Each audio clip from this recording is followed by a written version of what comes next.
नमस्कार साथियों, आप सभी का स्वागत है आपके अपने YouTube चैनल शिक्षोलॉजी पर। दोस्तों, अगर आप इस चैनल पर नए हैं तो चैनल को सब्सक्राइब करें, वीडियो को लाइक करें और शेयर करें। दोस्तों, आज का विषय है मनोविज्ञान का इतिहास।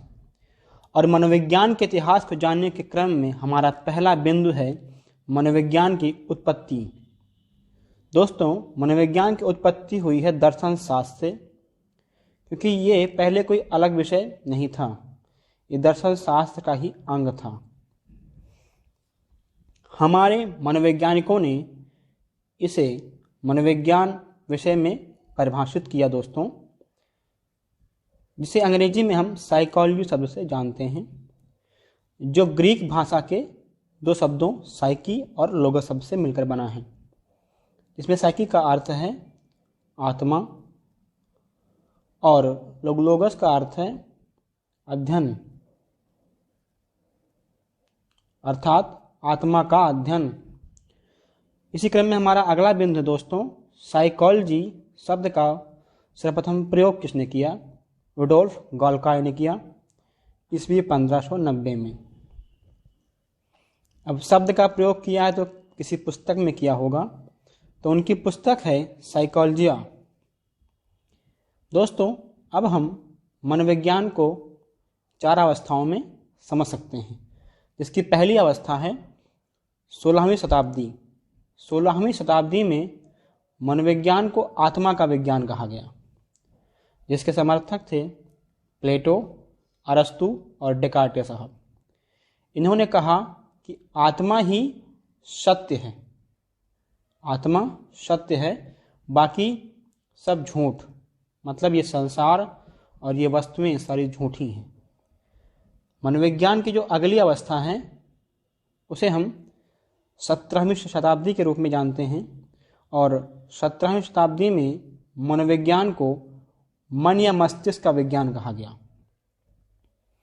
इसके समर्थक हैं इटली के मनोवैज्ञानिक पैम्पोलॉजी साहब, Immanuel Kant, John Locke, Rousseau, Leibniz, Hume और हॉब्स। दोस्तों, मनोविज्ञान की जो तीसरी अवस्था है वह है 19वीं शताब्दी, और 19वीं शताब्दी में मनोविज्ञान को चेतना का विज्ञान कहा गया। इसके समर्थक हैं विलियम वुंड साहब, विलियम जेम्स वाइब्स और जेम्स सली।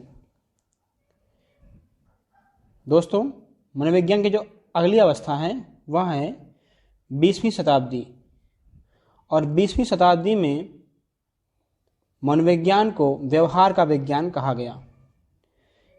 व्यवहार का विज्ञान के रूप में परिभाषित करने का जो श्रेय है वो वाटसन साहब को जाता है, और इसके समर्थक हैं वुडवर्थ, स्किनर, थॉर्नडाइक और मैक्डूगल। दोस्तों, इसी क्रम में हम आगे कुछ महत्वपूर्ण तथ्य के बारे में जानेंगे। मनोविज्ञान के इतिहास के कुछ महत्वपूर्ण तथ्य में जो पहला तथ्य है वह है 1879 में विलियम वुंड साहब ने सबसे पहले जर्मनी के लिप्जिंग शहर में मनोविज्ञान प्रयोगशाला खोली। ठीक है, एक लिप्जिंग विश्वविद्यालय भी है, इसी में इन्होंने प्रयोगशाला खोली थी। ठीक है, हमारा अगला तथ्य दोस्तों, 1890 में विलियम जेम्स ने प्रिंसिपल ऑफ साइकोलॉजी पुस्तक प्रकाशित की। ये पुस्तक है दोस्तों।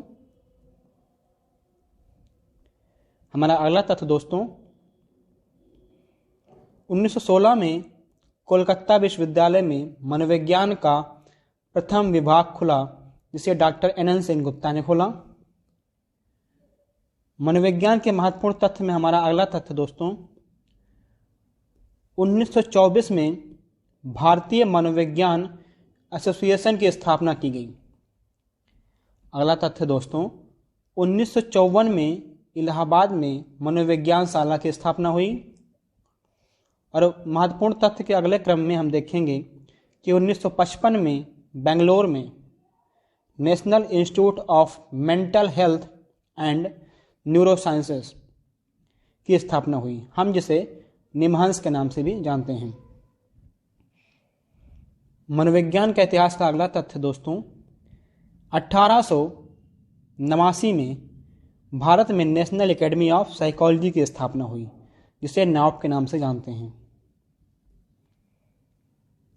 दोस्तों, अब हम मनोविज्ञान के कुछ संप्रदाय के बारे में जानेंगे, जिसमें पहला संप्रदाय है वह है मनोविश्लेषणवाद, जिसे सिगमंड फ्रायड साहब ने दिया है। हमारा अगला जो संप्रदाय है वह है व्यवहारवाद, जिसके प्रतिपादक हैं जी.बी. वाटसन साहब। हमारा अगला संप्रदाय है दोस्तों मानवतावादीवाद, जिसके प्रतिपादक हैं कार्ल रॉजर्स और अब्राहम मैस्लो साहब। दोस्तों, मनोविज्ञान के संप्रदाय में हमारा अगला संप्रदाय है समग्रवाद,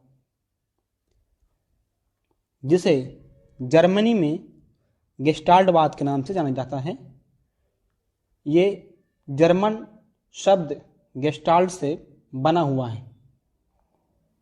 यह जो है जर्मन शब्द गेस्टाल्ट से बना हुआ है, जिसके प्रतिपादक हैं मैक्स वर्दीमर, कर्ट कोफका, कोहलर और टालमैन। दोस्तों, मनोविज्ञान के संप्रदाय में हमारा अगला संप्रदाय है संरचनावाद, जिसके प्रतिपादक हैं विलियम वुंड साहब। अगला संप्रदाय दोस्तों प्रकारवाद संप्रदाय, जिसके प्रतिपादक हैं विलियम जेम्स साहब। मनोविज्ञान के संप्रदाय में हमारा अगला संप्रदाय है दोस्तों और अंतिम संप्रदाय है संज्ञात्मक संप्रदाय, जिसके प्रतिपादक हैं पियाजे साहब, जीन पियाजे। दोस्तों, अब हम मनोविज्ञान के इतिहास से संबंधित परीक्षा में पूछे जाने वाले कुछ महत्वपूर्ण प्रश्नों को जानेंगे। इसमें से पहला प्रश्न है, मनोविज्ञान के जनक कौन हैं? अरस्तु साहब। दूसरा है, आधुनिक मनोविज्ञान के जनक विलियम जेम्स। तीसरा प्रश्न है, अमेरिकन मनोविज्ञान के जनक विलियम जेम्स साहब।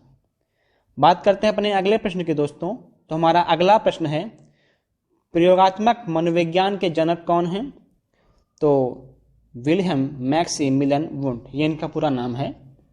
हमारा अगला प्रश्न दोस्तों, शिक्षा मनोविज्ञान के जनक एडवर्ड ली थॉर्नडाइक। अगला प्रश्न, पशु मनोविज्ञान के जनक एडवर्ड ली थॉर्नडाइक। हम बात करते हैं अपने अगले प्रश्न के दोस्तों। तो हमारा अगला प्रश्न है, व्यवहारवाद के जनक जॉन ब्रॉड वाटसन साहब हैं। हमारा अगला प्रश्न दोस्तों, मौलिक व्यवहारवाद के जनक बी.एफ. स्किनर साहब। अगला प्रश्न, किशोर मनोविज्ञान के जनक स्टैनले हॉल। अगला प्रश्न है, अधिगम मनोविज्ञान के जनक एबिंग हॉस साहब। बात करते हैं अपने अगले प्रश्न के दोस्तों। तो हमारा अगला प्रश्न है, शक्ति मनोविज्ञान के जनक वॉल्फ। अगला प्रश्न, अनुभववाद मनोविज्ञान के जनक जॉन लॉक। हमारा अगला प्रश्न दोस्तों, वैयक्तिक मनोविज्ञान के जनक अल्फ्रेड एडलर। हमारा अगला प्रश्न दोस्तों, बाल मनोविज्ञान के जनक पेस्टोलॉजी। हम बात करते हैं अपने अगले प्रश्न के दोस्तों। तो हमारा अगला प्रश्न है, बाल विकास आंदोलन के जनक। उत्तर है स्टैनले हॉल। अगला प्रश्न, प्रथम प्रयुक्त शिक्षा मनोविज्ञानी पेस्टोलॉजी साहब। अगला प्रश्न, मनोविश्लेषण विधि के जनक सिगमंड फ्रायड।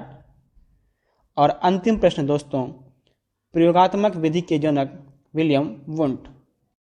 दोस्तों, इस वीडियो में बस इतना ही। आप सभी वीडियो को लाइक करें, शेयर करें और चैनल को सब्सक्राइब जरूर करें। Thank you.